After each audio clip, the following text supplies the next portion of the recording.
Class 7 के बच्चों, good morning to all of you.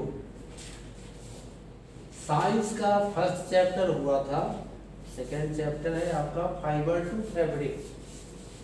Fibre to fabric का मतलब होता है रेशे से वस्त्र। फैब्रिक मतलब वस्त्र होता है, तो रेशे से ही कपड़े तैयार होते हैं, रेशे से वस्त्र तैयार होते हैं। ये कैसे तैयार होते हैं यही हमें पढ़ना है इस टॉपिक में। फाइबर टू फैब्रिक, किस तरह से रेशे से कपड़े तैयार किए जाते हैं, इनमें क्या क्या स्टेप होता है, यही बात को हमें पढ़ना है इस चैप्टर में। इसमें जो मेन पॉइंट है वो हमने यहाँ लिखा है, और 2-4 पॉइंट है जो आगे हम लिखेंगे। सबसे पहला जो ये वर्ड है इसका नाम है फाइबर। फाइबर का मतलब होता है रेशा। रेशा सबसे पतला धागा, द थिनेस्ट स्ट्रैंड। स्ट्रैंड माने धागा, एक ऐसा धागा जो सबसे पतला हो, जो अकेला यूनिट हो, उसमें और कोई मिला हुआ नहीं हो, उसी को हम फाइबर कहेंगे। ऐसे ऐसे फाइबर को जोड़ जोड़ कर यार्न बनाए जाते हैं। यार्न माने धागा। फाइबर से बनते हैं यार्न।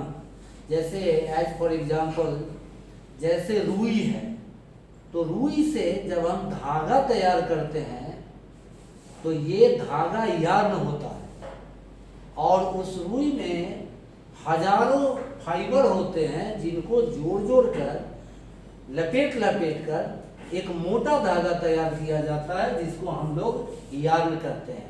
यानी फाइबर से यार्न बनाया जाता है, और यार्न की बुनाई होती है, उस धागे को बुन बुन कर कपड़े तैयार किए जाते हैं। तो इसीलिए ये टॉपिक हमारा है फाइबर टू फैब्रिक। मतलब रेशे से यार्न बनाना और यार्न से कपड़े की बुनाई करना। तो फाइबर टू फैब्रिक जो हमारा शीर्षक है वो बिल्कुल सही है, इसी बात को हमें करना है। तो फाइबर हम कह सकते हैं कि थिनेस्ट स्ट्रैंड, जो सबसे पतला धागा है वो सबसे पतला धागा ही फाइबर कहलाएगा। फाइबर भी 2 प्रकार के होते हैं, एक का नाम है नेचुरल फाइबर और दूसरे का नाम है सिंथेटिक या आर्टिफिशियल फाइबर। नेचुरल फाइबर का मतलब होता है प्राकृतिक रेशे। आप जानते हैं प्राकृतिक रेशे हमें कहाँ कहाँ से प्राप्त हो सकते हैं। तो प्राकृतिक रेशे प्राप्त होते हैं कैमेल से, सीप से, उसके बाद सिल्क वर्म से, कॉटन से। इन सब चीज़ों से नेचुरल धागा प्राप्त होता है। भेड़ कोई पालता है ऊन प्राप्त करने के लिए। हिमाचल प्रदेश, पंजाब, हरियाणा, अरुणाचल प्रदेश, राजस्थान, गुजरात, इन सभी जगहों पे कई तरह की बकरियां भी पाली जाती है जो हमें ऊन देती है। ऊल यील्डिंग एनिमल है। ऊल यील्डिंग एनिमल में सीप का नाम है, गोट का नाम है, याक का नाम आता है और कैमल का नाम आता है। ये सब हमें ऊन प्रदान करने वाले जंतु हैं ना। इसके बाद सिल्क, जिसको हम लोग रेशम का धागा बोलते हैं। सिल्क जो तैयार होता है वो सिल्क वर्म से तैयार होता है, रेशम के कीड़े से तैयार होते हैं। तो ये सभी चीज़ें नेचुरल है, ये सब नेचर में पाए जाते हैं और मूल रूप में हमें फाइबर देते हैं। इसीलिए ऐसे फाइबर को हम लोग कहेंगे नेचुरल फाइबर। वो फाइबर जो हमको जानवरों से प्राप्त हो, वो फाइबर जिनका नेचुरल सोर्स है, जो प्रकृति में पाए जाते हैं, उसी रूप में लिए जाते हैं, उसी रूप में उसका काम किया जाता है। जैसे कॉटन, कॉटन माने कपास, कपास यानी रुई, ये नेचर में मिलता है। तो कॉटन से जो फाइबर बना वो कॉटन फाइबर हुआ। कॉटन फाइबर हुआ natural fibre. Silk, silk worm से तैयार होता है, रेशम के कीड़े से तैयार होते हैं। तो सिल्क का जो फाइबर हुआ, सिल्क फाइबर, ये भी नेचुरल फाइबर हुआ। लेकिन सिंथेटिक फाइबर उसको कहते हैं जो नेचर में नहीं प्राप्त होते हैं, बल्कि वो नेचर में है तो उनमें केमिकल मिला के उनको आर्टिफिशियल ढंग से ह्यूमन मेड, मनुष्य द्वारा बनाया जाता है, कल कारखाने में फैक्ट्री में भी रेसे तैयार किए जाते हैं। फैक्ट्री में जो रेसे तैयार किए जाते हैं केमिकल मिला करके, केमिकल प्रोसेसिंग के द्वारा, उसको हम लोग कहते हैं सिंथेटिक फाइबर। बहुत तरह के सिंथेटिक फाइबर है, जैसे नाइलॉन है, डेक्लॉन है, टेरिलीन है, एक्रिलिक है। ये सब सिंथेटिक फाइबर माने जाते हैं क्योंकि ये बनाए जाते हैं, प्रयोगशाला में बनाए जाए, फैक्ट्री में बनाया जाए, कल कारखाने में बनाया जाए, मनुष्य द्वारा बनाया जाएगा। तो ऐसे फाइबर को हम लोग कहते हैं सिंथेटिक फाइबर। एक्रिलिक, यार्न, ये सब सिंथेटिक फाइबर, नाइलॉन, टेरिलीन, डेक्लॉन, ये सब सिंथेटिक फाइबर होते हैं। और हमें जो कपड़ा मिलता है पहनने के लिए, वो नेचुरल फाइबर वाले भी कपड़े हम लोग पहनते हैं और सिंथेटिक फाइबर वाले भी कपड़े पहनते हैं। हम दोनों तरह के कपड़े बराबर पहनते रहते हैं। इन दोनों के में भी कुछ मौलिक अंतर होता है। सिंथेटिक फाइबर के कपड़े कैसे होते हैं और नेचुरल फाइबर के कपड़े कैसे होते हैं, ये सब बाद की बातें हैं। तो fibre, natural yarn and synthetic fibre और यार्न और ये वूल यील्डिंग एनिमल, ये सब हम लोग समझ गए कि ये सब जानवर हमारे देश में भी पाए जाते हैं, विदेशों में भी पाले जाते हैं। जैसे अल्पक्का है, अंगोरा है, ये बकरियों की वैरायटी है। ये बकरियों की वैरायटी है जो ऑस्ट्रेलिया, न्यूजीलैंड, अमेरिका जैसे देशों में ये सब पाले जाते हैं और उनसे ऊन तैयार किया जाता है। उनसे, उनके रेसे से, उनके फाइबर से ऊन के धागे तैयार किए जाते हैं और फिर उनकी बुनाई करके कपड़े, स्वेटर, शॉल, मफलर जो भी तैयार किया जाता है, वो सब गर्म कपड़े तैयार किए जाते हैं। तो वूल यील्डिंग एनिमल तक की बात तो हम लोग समझ गए हैं। कौन कौन सा जानवर और कौन कौन से चीज़ों से हम सिंथेटिक कपड़े तैयार कर सकते हैं और किन से हम नेचुरल कपड़े तैयार कर सकते हैं, ये हमें खुद ही डिटरमाइन करना है इसी आधार पर कि नेचुरल फाइबर क्या है और सिंथेटिक फाइबर किसको कहते हैं। तो नेचुरल फाइबर में 3-4 चीज़ का नाम याद रखना है। ऊल मतलब ऊन, ये जानवरों से प्राप्त होते हैं। ये जानवर 4 तरह के हो सकते हैं। भेड़, सीप से भी ऊन तैयार होता है, बकरियों से भी तैयार होता है, याक जो जंगल में भैंसा के जैसा जानवर होता है उससे भी तैयार होता है, और कैमल, इससे भी तैयार होते हैं ऊन। तो ये 4 तरह के जानवर हमें ऊन देते हैं और ऊल जो है वो नेचुरल फाइबर है। कॉटन, कपास, रुई जिसको हम लोग बोल सकते हैं आम बोलचाल की भाषा में, वो भी नेचुरल फाइबर है क्योंकि वो पौधे से तैयार होते हैं। रुई का, कॉटन का पौधा होता है जिसमें बहुत सारे धागे लगे होते हैं, पतले पतले फाइबर लगे होते हैं, वो सब उसी से तैयार होता है। सिल्क जिसको हम रेशम कहते हैं, सिल्क के धागे सिल्क वर्म से तैयार किए जाते हैं। और सिल्क वर्म भागलपुर में, अपने राज्य में भागलपुर में सिल्क के कपड़े काफ़ी तैयार होते हैं। मुंगेर में भी सुना जाता है कि सिल्क के कपड़े तैयार होते हैं। वहाँ एक इंडस्ट्री के रूप में, एक उद्योग धंधा के रूप में कर्नाटक वगैरह में भी सिल्क के कपड़े तैयार किए जाते हैं। लोग वहाँ उन्हीं सिल्क वर्म को पालते हैं और सिल्क वर्म शहतूत के पत्तों को खाता है।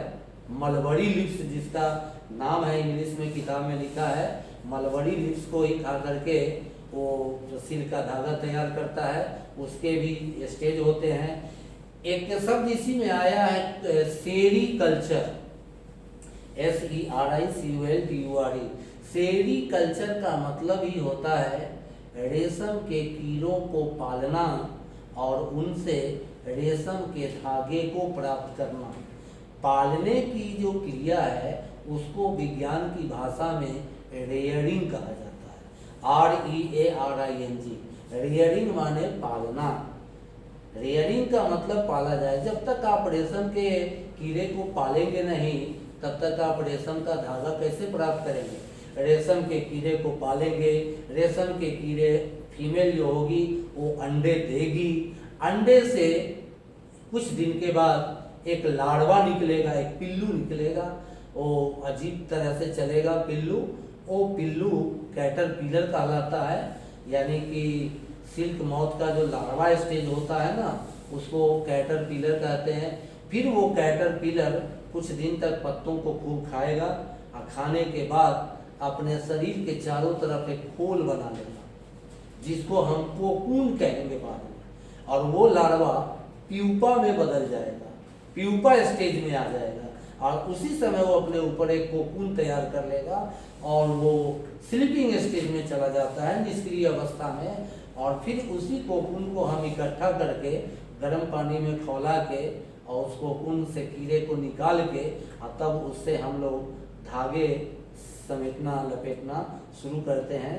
तो इस उसी को तो सेरीकल्चर का मतलब हो गया रेशम के कीड़े को बड़ी मात्रा में, एक दो नहीं हजारों लाखों की मात्रा में पालना और उससे वो कोकून तैयार करके सिल्क के थ्रेड को, सिल्क के फाइबर को कलेक्ट करना, रीलिंग करना, रीलिंग करके उसको फिर यार्न बनाना, एक मोटा धागा बनाना और उसकी बुनाई मशीन में या जिस चीज में भी करके उससे कपड़े तैयार करना, इस तरह से सिल्क तैयार किए जाते हैं।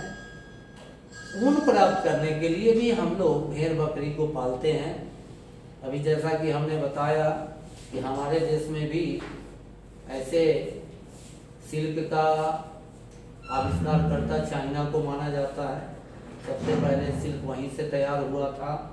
ऊन ऑस्ट्रेलिया में, न्यूजीलैंड में, अमेरिका में भी तैयार किए जाते हैं। ऊन अपने देश में कश्मीर में, गुजरात में, हिमाचल प्रदेश में और अरुणाचल प्रदेश में, हरियाणा में भी, इन सब जगहों पर ये भेड़ बकरी पाल कर ऊन तैयार किए जाते हैं। ऊन तैयार करने के जो स्टेप हैं, जो चरण है, उसको हम लोग कहते हैं पहले सियरिंग, फिर स्कोरिंग, उसके बाद ग्रेडिंग एंड सॉर्टिंग, और उसके बाद डाइंग और यार्न मेकिंग और लास्ट में नीटिंग। अब इन सब का मतलब समझो कि कैसे ऊन तैयार किया जाता है। ये तो पक्का है कि ऊन तैयार करने के लिए या तो भेड़ को पाला जाए या बकरी को पाला जाए, वो सब मौसम और जलवायु पर निर्भर करता है।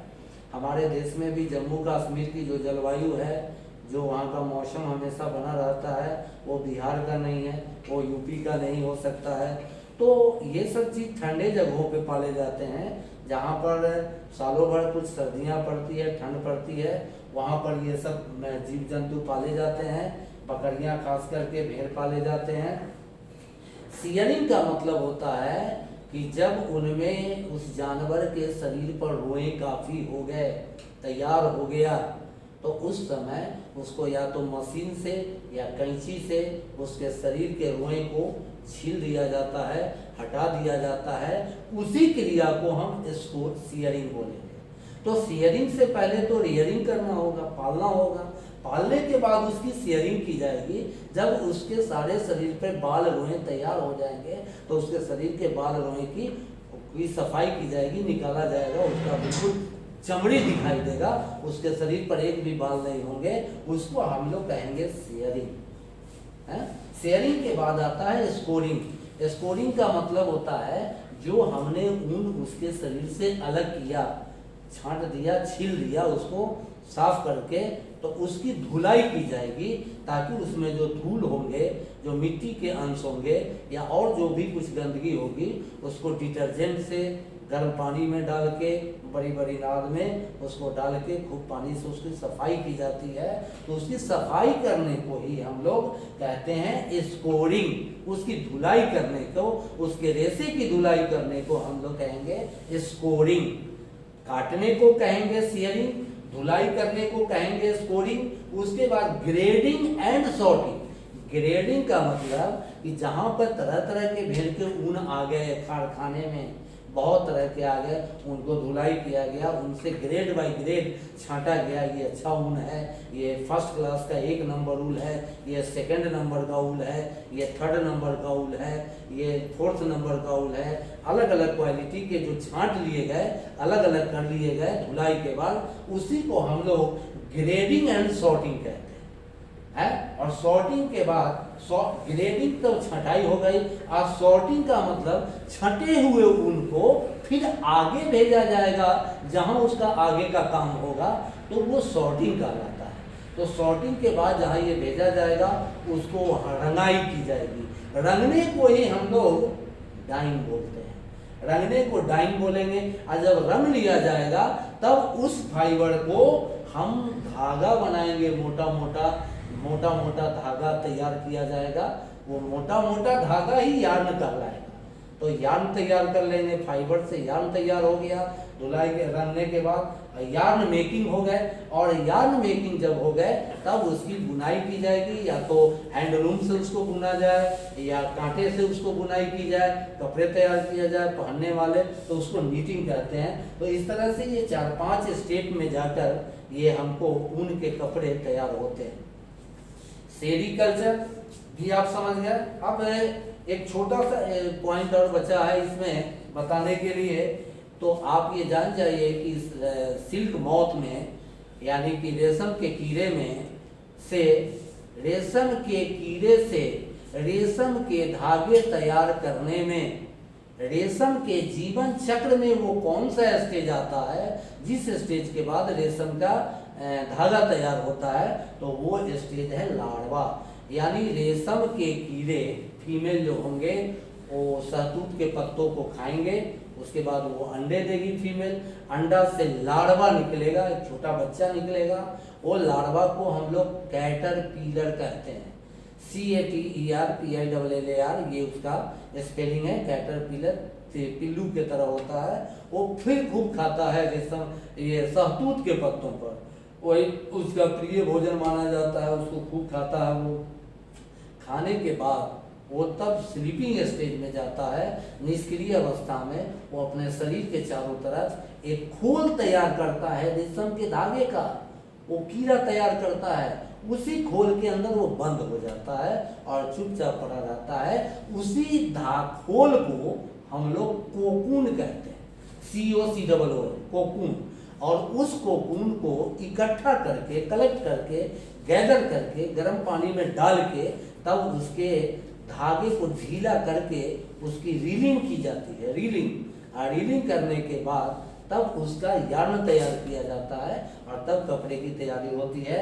तो रेशम के कीड़े में ये 4 स्टेज आते हैं, एग, लार्वा, प्यूपा और अंत में एडल्ट।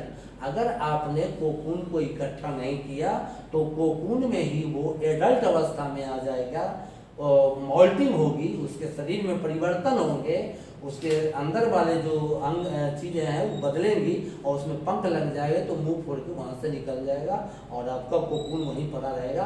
तो कोकून उसका एक तरह का एक छोटा सा एक घर है जिसमें वो अपने जीवन का कुछ समय बिताता है, और उसी स्टेज में हम लोग कोकून को कलेक्ट करते हैं। एक और टॉपिक है इसमें, हेल्थ हैजार्ड। जो लोग भी ऊन बनाने के काम में या धागे बनाने के काम में या कपड़े बनाने के काम में लगे होते हैं, तो वो कई प्रोसेस के बाद ये स्टेज आता है जहाँ उसकी बुनाई होती है। तो इसमें काम करने वाले जो शेयरिंग करने वाले लोग हो सकते हैं, या स्कोरिंग करने वाले लोग हो सकते हैं, या डाइंग करने वाले लोग हो सकते हैं, या धागा बनाने वाले जो लोग हो सकते हैं, उनको कभी कभी एक बीमारी लग जाती है जिसको हम लोग एंथ्रेक्स कहते हैं। एक्चुअली ये जो बीमारी है वह एक प्रकार के जीवाणु से होता है, उस जीवाणु का नाम है बैसिलस एंथ्रेक्स। इसमें बोला जाता है कि ये बीमारी लगने पर व्यक्ति को उल्टी होती है, ब्लड भी मुंह से आ जाता है, और कभी कभी ये इतना खतरनाक रोग है कि आदमी की मौत भी हो जाती है।